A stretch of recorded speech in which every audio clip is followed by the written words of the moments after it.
In this series of videos, we're going to be discussing why data description is important and how to do it in the context of Jupyter and kind of data science. To give you an example of data description, what I want to show you is this map that an individual named John Snow, not that John Snow, John Snow made that was just illustrating the spread of disease. All he did was mapped out where people were getting sick. And by creating this map, they were able to learn that the reason people were getting sick was because they were drinking from the same wells. This is an example of data description. There's no analysis here, right? All it is describing the data in a different way. So that can be very valuable for analysis and for understanding what's going on in the world, even though it's relatively easy to do.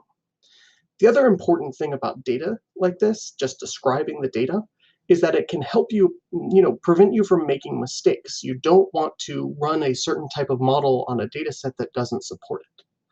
Another great example of how we can learn things from data visualization is this graph. This was made by 538.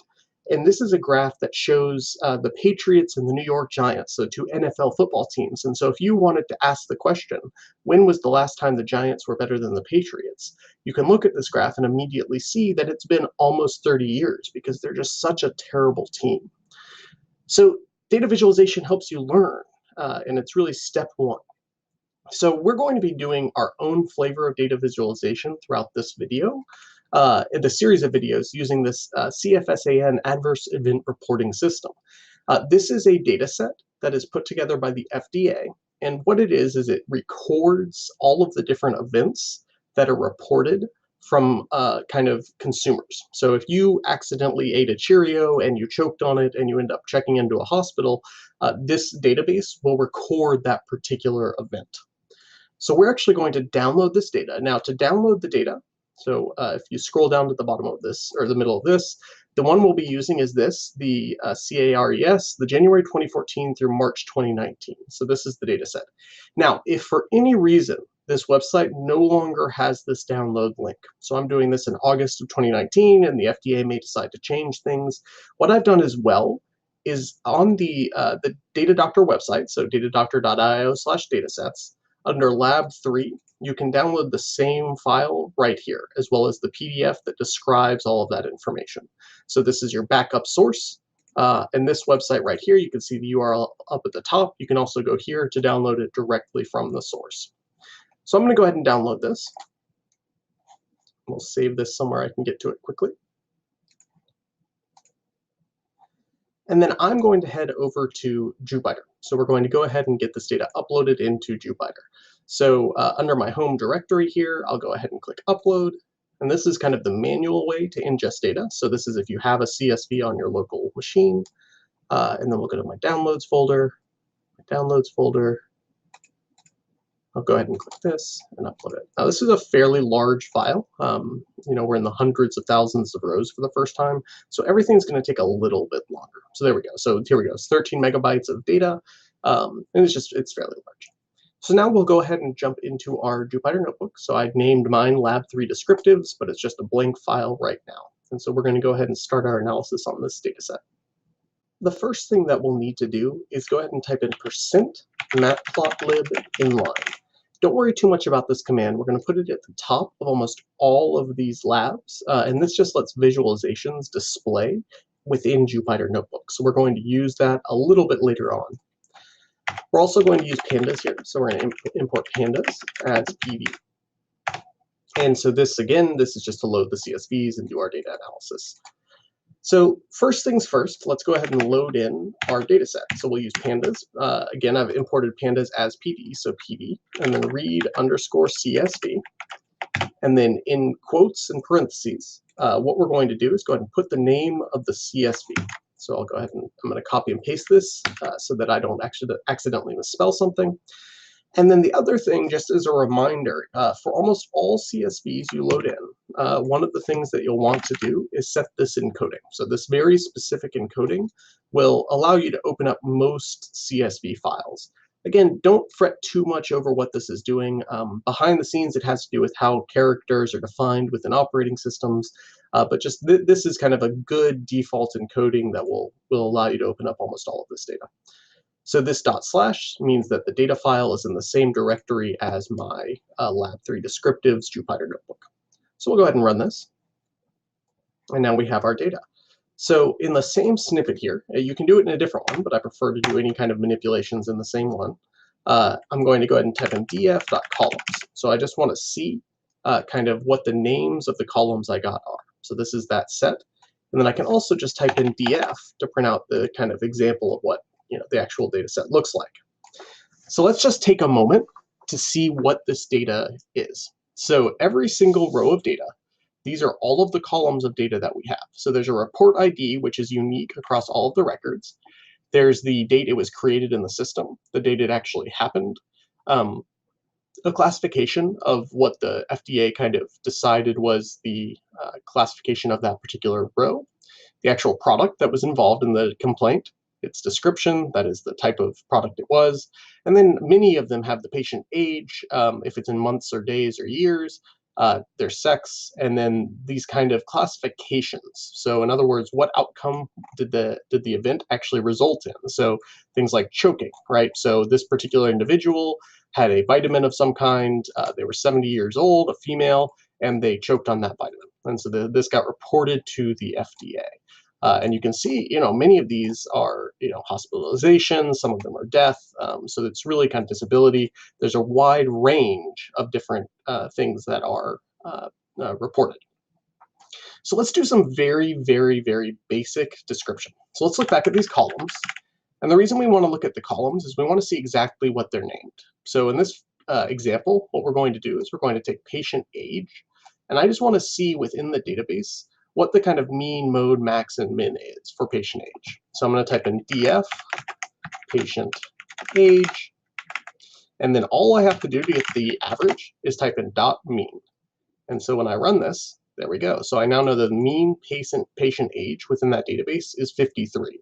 Now there's some minor problems with this calculation that we'll get into in a moment, but this gives you a really quick way to look at the average of a column. So as another example, you can also do things like this. So patient age dot max.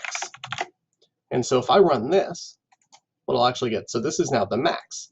And so as you can see, the maximum age is 104, right? Which is a fairly large age. So let's say I actually want to explore a little farther.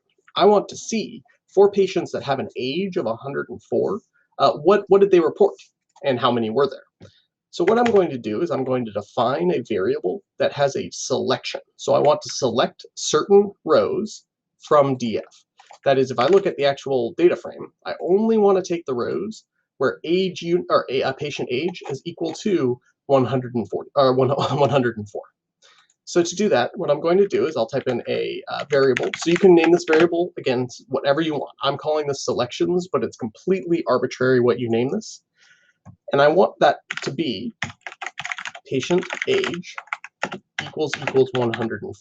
So what this is doing, and this I know looks a little bit complicated, but this is a fairly straightforward statement.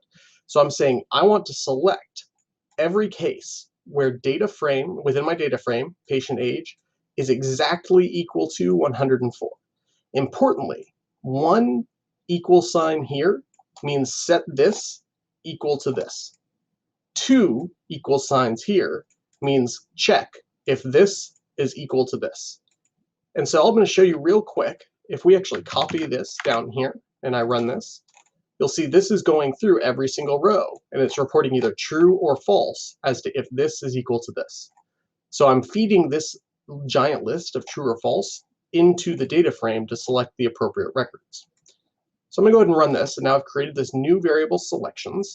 And to get the selections, I can only then type in df selections. And so this will say, okay, go into data frame and only give me the rows that match this selection. So we'll run that. And voila, now we only have these 4 rows. And so these 4 rows are the 4 cases where the age, patient age was equal to 104. So we can go through these, right? We can kind of learn what happened. 2 of them resulted in death, right? So they ate Centrum Silver multivitamins. Not quite sure how that resulted in death, but who knows? Laxatives, right? I mean, there's these clear correlations, but there were 3 reports of 104. Now, the 4th report is 104, but then if we look at the description, it's formula. It's like, that's weird. And what we see is that in age units, we're actually looking at days, right? This is not years. So patient age can be recorded in both days and years. And so you have to actually specify that in future analyses, right? We only want to take cases where age is equal to years if we actually want to do an analysis based on years. So just descriptively, this is a good example of something where you need to take a look at your data. You want to make sure that you see things like this so that you can accept it in future analyses. So let's go a little bit farther in our descriptions. So let's say that we want to, for example, look and see what the most common causes of problems are within our own age range. So I'm going to assume that most of you sitting and watching this are college age, somewhere between 18 and 22. Now, you might be a little bit older, and you can adjust these numbers if you so desire. But I'm going to go ahead and redefine my selections. So I'm going to call this selections again. And again, you can call that whatever you want. But this time I'm going to make it a little bit more complicated. So first, I'm going to open up I'm going to start some parentheses here. And I'm going to say df patient age greater than or equal to 18. So that's the first thing that I want to be true for everything I'm going to select. Then after the parentheses, I'm going to hit space, and I'm going to type the number, an ampersand. And then I'm going to do the same thing, df patient age less than or equal to 22. And then you'll remember we have this problem of patient age can be in days or years, so we want to exclude any cases that are days. So the last thing we're going to do is and df age units, which is the name of this column here, so age units. And we only want to take cases where age units is equal to years. And that's it's years with a little parenthesis around it because the actual data has that. So I'm trying to match this exactly. So if I run this, now I have this new selections variable. Same thing as before, right? True and false statements. But now it's going to be true in cases where all 3 of these are met. So the only rows that will be true is where age is greater or equal to 18, less or equal to 22, and it's in years. So now I can choose that set of selections. So this one's going to be a little bit harder. We'll do df selections just to take a look at the data frame. And you can see in this particular case, we have a lot more rows of data, right? So this is 667 rows of data that meet these criteria. So it's a much larger database than we had before. So it's much harder for us to simply look at this data in its raw form and learn anything from it, right? In this case, we could look at 4 entries and we can say, oh, that's a problem. We can look and see the individual cases. Here we can't, like our brains just can't process that much data. So one thing we can do is we can use what's called a counter. So I'm going to do from collections import counter. And so this is just a tool that we're going to use to, you probably have guessed by now, to count. So counter is fairly straightforward. I'm going to say counter. I'm going to count from only my selections, right? So the data frame that matches this set of selections. And I want to count the number of times a product appears. So this is my kind of simple version. I want to count, okay, how many times does fish oil appear in the 600 database records? In these 600 records, how many times does fish oil appear? How many times does Chobani yogurt appear? And I want to see what the kind of top ones are. So this is the counter, and this will give me a list for every single case of how many times it appears. However, this isn't quite perfect, right, because it's not sorted, so it just has the list in order of appearance. What I really want is the ones that are the most common. So to do that, I type in period most common. And if I run this, here we go. So now it's sorted. So exemption 4, this is actually a Freedom of Information Act issue where there are some companies that they will intentionally mask the data, so we can't really learn anything from that. Rather, the top 2 that we see that we actually have information on are Win Cleansing Conditioner and gluten-free Cheerios. So if you are between the ages of 18 and 22, the most common complaint to the FDA is actually Cheerios. So let's go a little bit deeper on this, though. Let's see how many times they even mention Cheerios. So one thing you'll see here is under product, there's many different ways. So Centrum Silver, multi-minerals, multivitamins, for example. That is, kind of one way to write Centrum Silver, but there's many different ways. You might just say the word Centrum. There might be some other brand of silver, right? And so you want to be able to identify every case that even mentions the word Centrum if you want to understand the impact of Centrum multivitamins. The same thing applies to Cheerios, right? Gluten-free Cheerios in particular, but there are certainly many other types of Cheerios that we might care about. And so we want to actually take a look at some of the other ways that we can manipulate the data. So I'm going to stick with the same selections here. And what I'm going to do now is I'm actually going to do a count of the number of strings that contain the word Cheerios. So that's all I'm going to look at here. So let's for the sake of illustration, let's first look at this across the entire data set.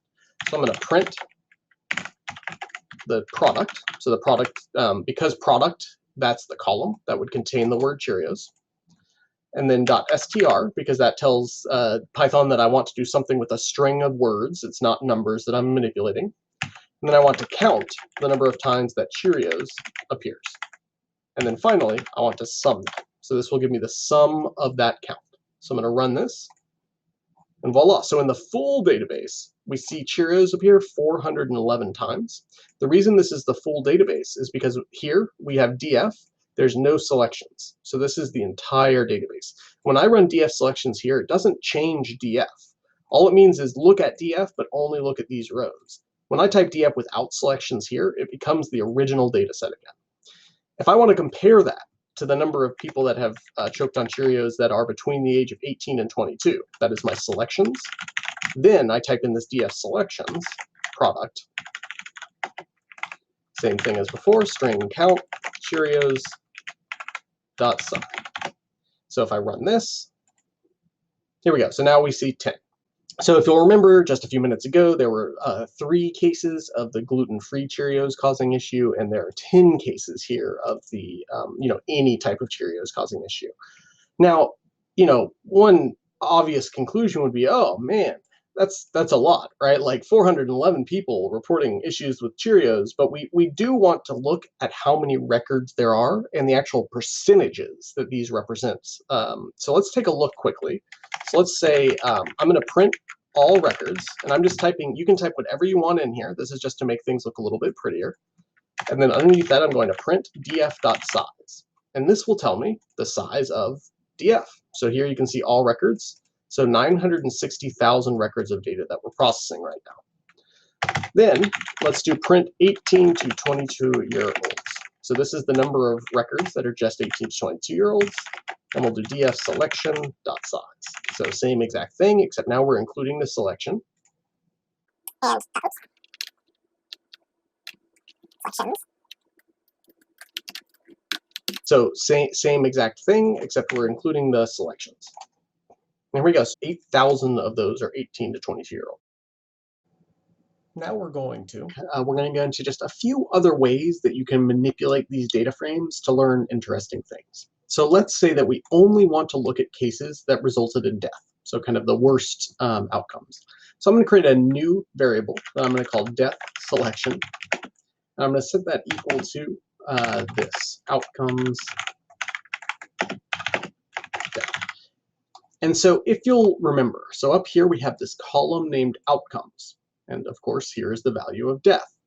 So we want to identify what are the rows that actually have this value of death in them. That's what we're ultimately going to find with this particular search. Now, what this won't find is cases like this, right? So death, comma, medically important. It's not going to identify those cases because what we're doing here is, looking for an exact text match. And so later on, in a later video in this section, we're going to talk a little bit about how to do a fuzzy match where we're just kind of looking more broadly for the word death. It's going to be very, very similar to how we did the Cheerios search down here. But for now, let's just look at the ones that are strictly death. So I'm going to go ahead and run this.